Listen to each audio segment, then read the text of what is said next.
That's Debatable is sponsored by MB&G. MB&G is specialists in the esoteric world of vehicle and furniture warranty insurance, delivering quite marvellous customer service, prompt claims payment, and a highly developed understanding of how to deliver these products in a way that is both compliant with the regulations and attractive to customers. To find out more, call Paul Smith, the Managing Director, on 07887 501 441. That's 07887 501 441.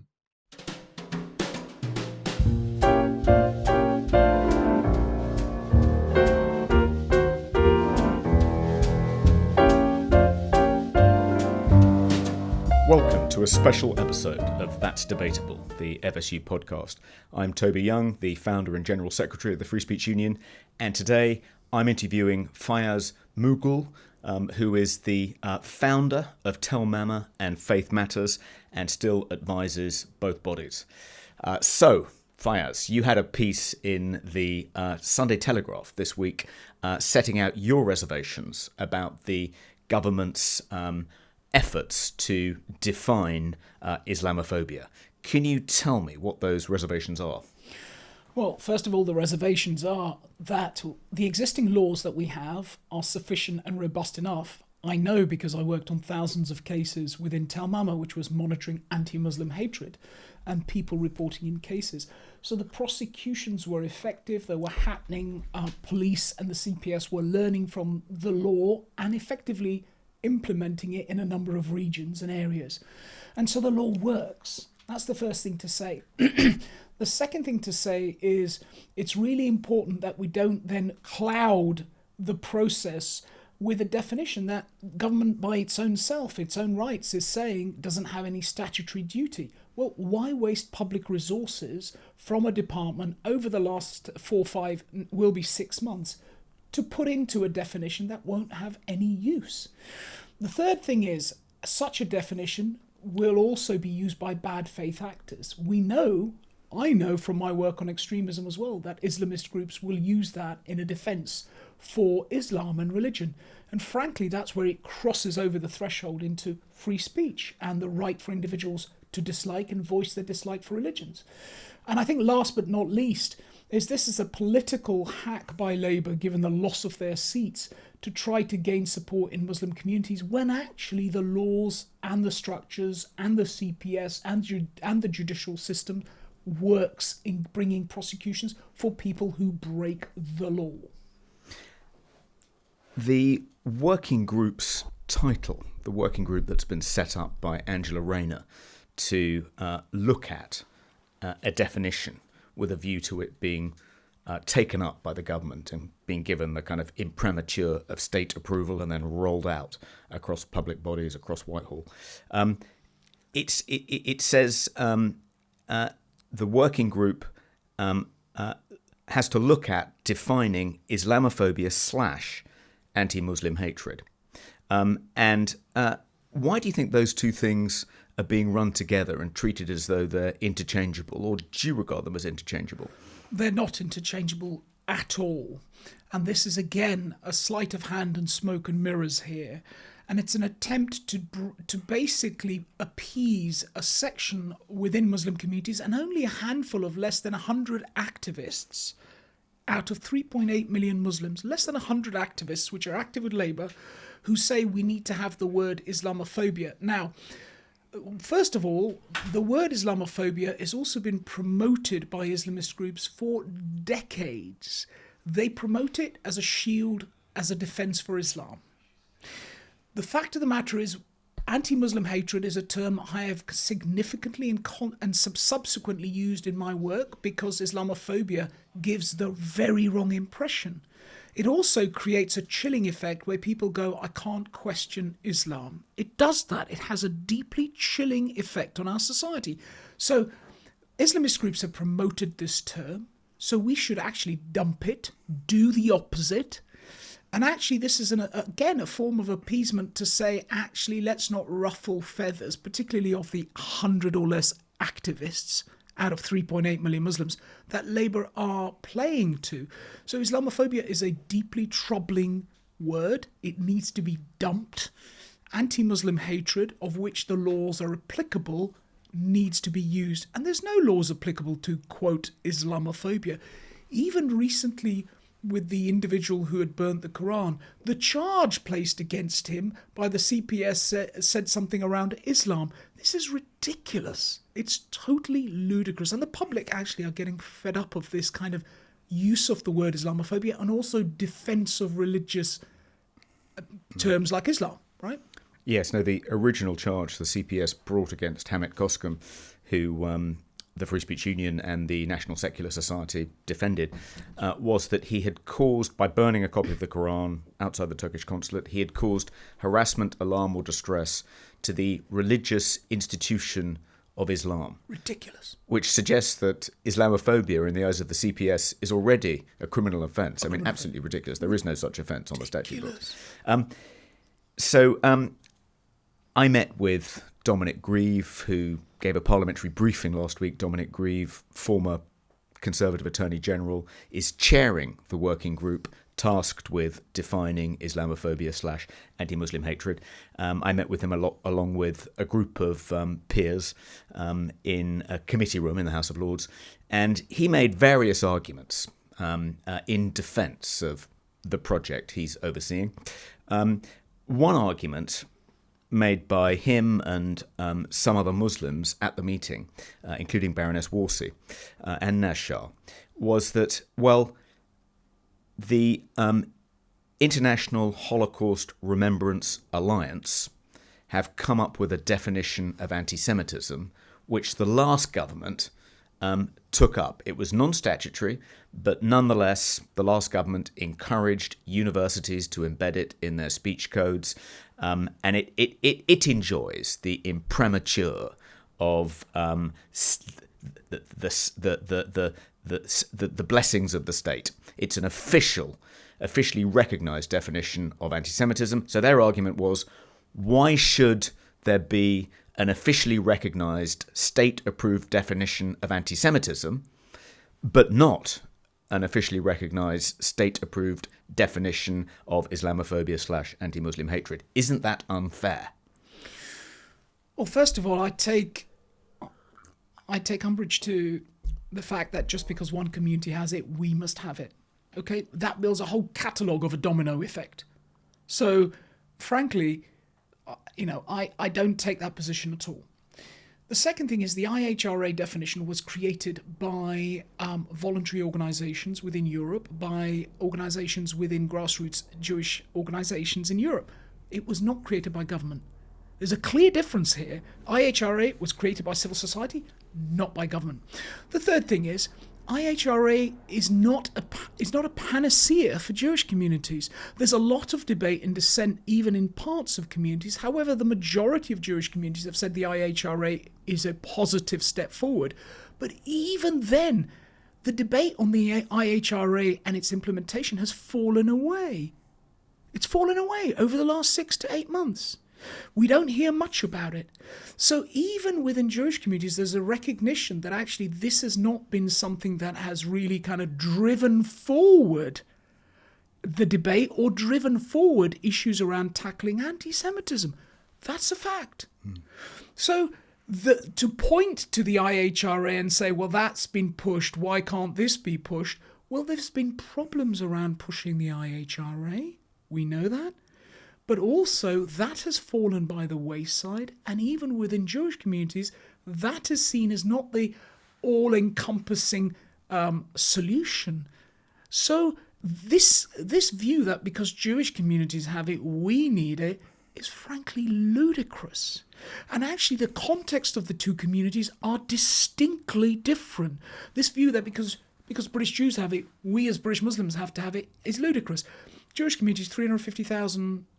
Muslim community, 3.8 million. The fact of the matter is, most of the hate crimes that happen against Jewish communities through faith hate crimes are happening against the community, and the second most common is Muslim communities. However, here's the important factor.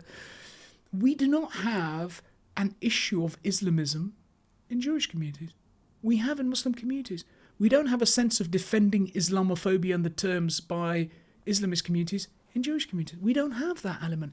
So there's a difference of context here. And it's really important. You can't actually put both communities side by side, is what I'm saying. You simply can't. And just because British Jews have it, we need to have it. That concept needs to go. Right? If the IHRA definition was pushed before, so be it. It hasn't really been a panacea for Jewish communities. That's a fact. Another argument that Dominic Grieve and some others at the parliamentary briefing made was that the harassment, discrimination against Muslims has increased dramatically in the last few years. And clearly, the legal protections already in place are insufficient to protect British Muslims. So if the government takes up a definition of Islamophobia / anti-Muslim hatred, rolls it out across public bodies, shares it with the police force, the courts and tribunal service, etc., universities, schools, this will reduce, this will address that particular mischief, and that will promote social cohesion. That was the argument. I mean, Claire Fox pointed out that the government taking up the IHRA definition of anti-Semitism had done nothing to reduce the prevalence of anti-Semitism since, or the rise in anti-Semitic incidents since October 7th, 2023. But nonetheless, there was this argument made by Dominic and others that defining Islamophobia, anti-Muslim hatred, showing for the government to show that it cares about the suffering that's currently being endured by Muslim communities will promote social cohesion, make them feel less alienated, isolated, make them feel valued. Well, you see, there's so many elements that are of weakness in that statement, and you're absolutely right. Because the IHRA definition was pushed, it has not reduced the vastly increased number of anti-Semitic incidences. That's exactly right. The second thing is, yes, I know anti-Muslim hatred has increased. I know because I monitored it. I know because I measured it.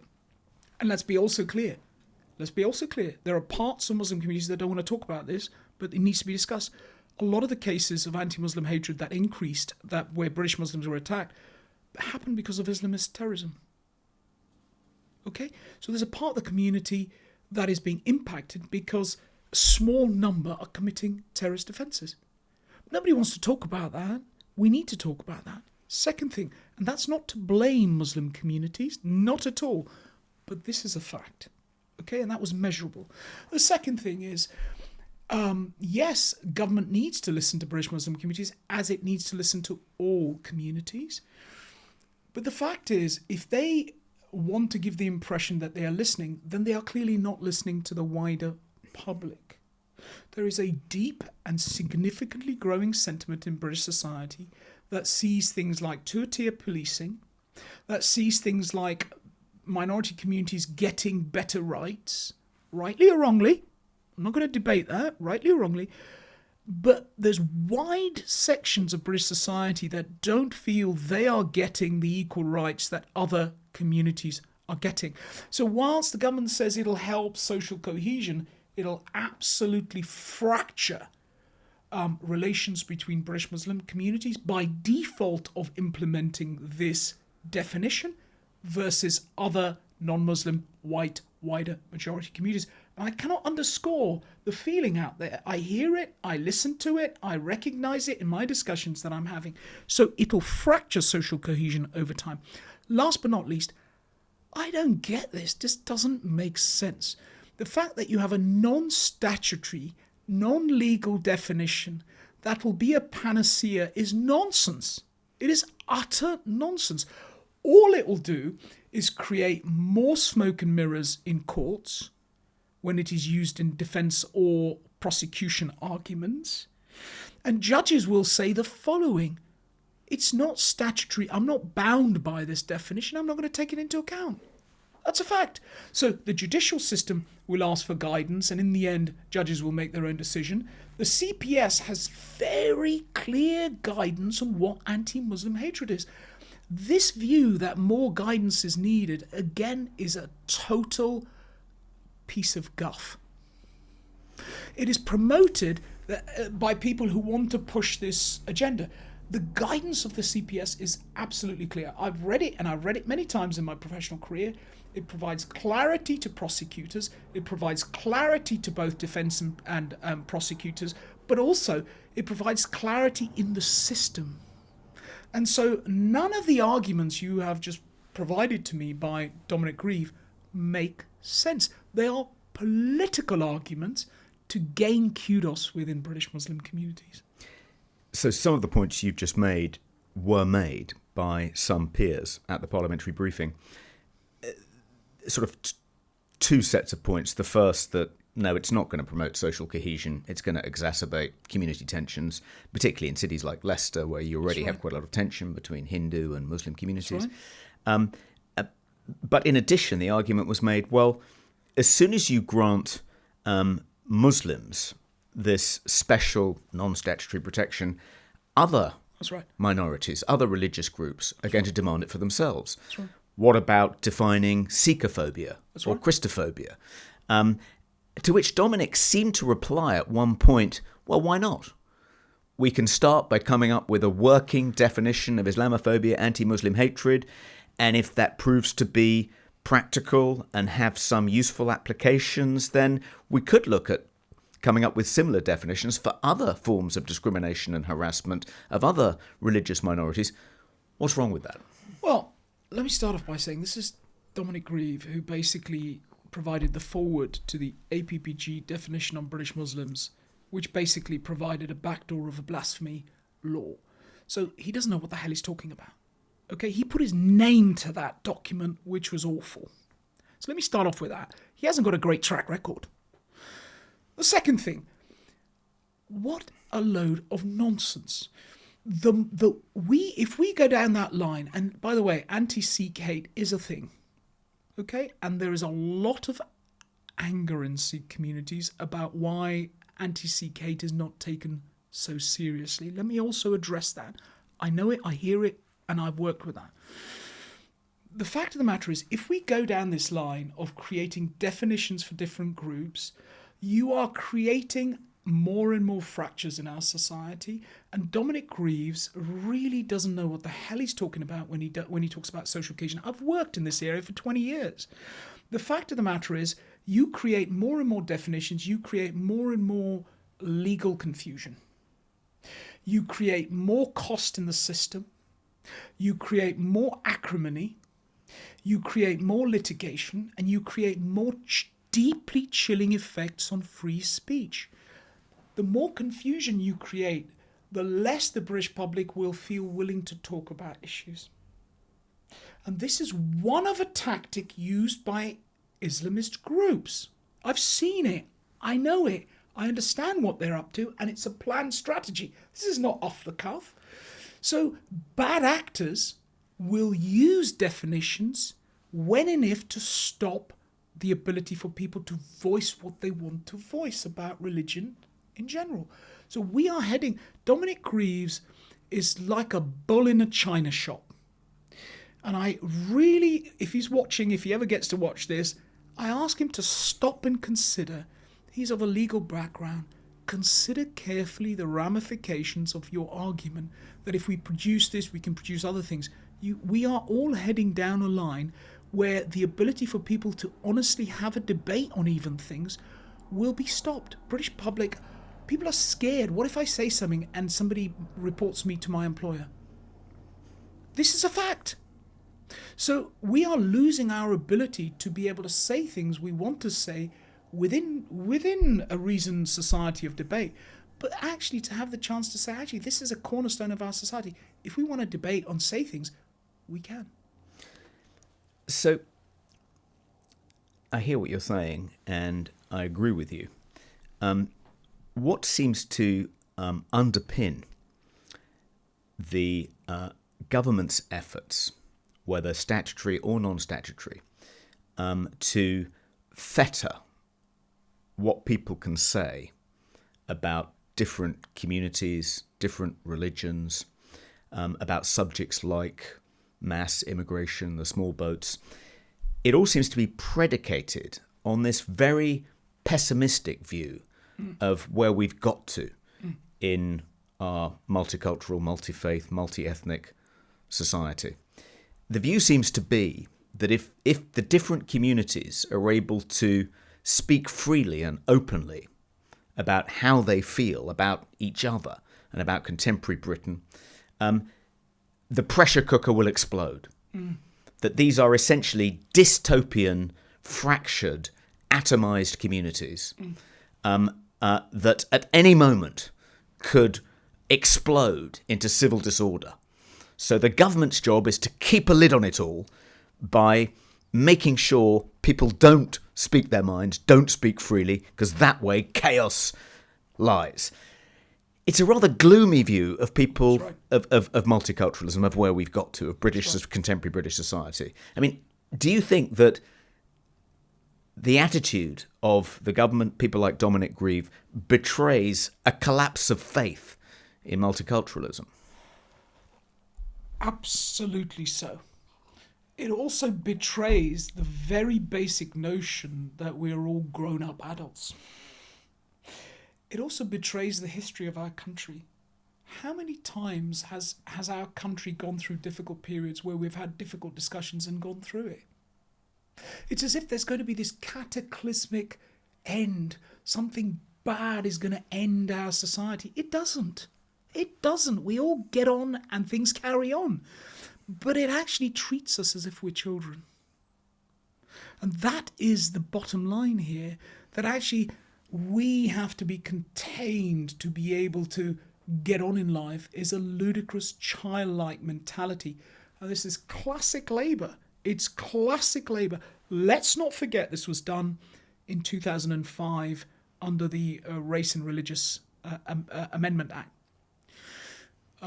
After the Iraq War, which Labour led us into, the fact was this was a sop, again done to parts of Muslim communities, basically saying we need social cohesion. I remember the same arguments done then.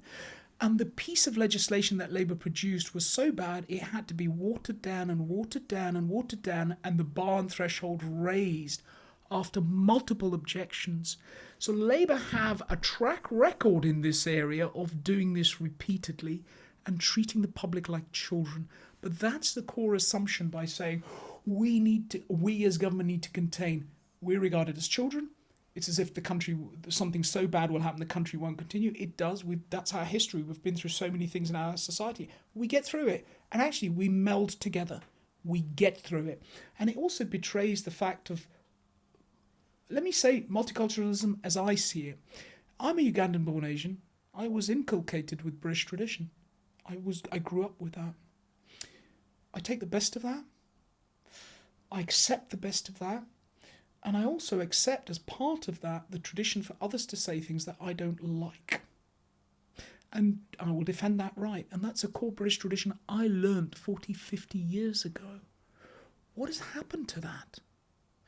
And it's as if our society has become so fragmented because politicians are trying to contain us that even the basic emotional literacy to be able to handle somebody saying something we don't like is being lost. Fiyaz Mughal, thank you very much.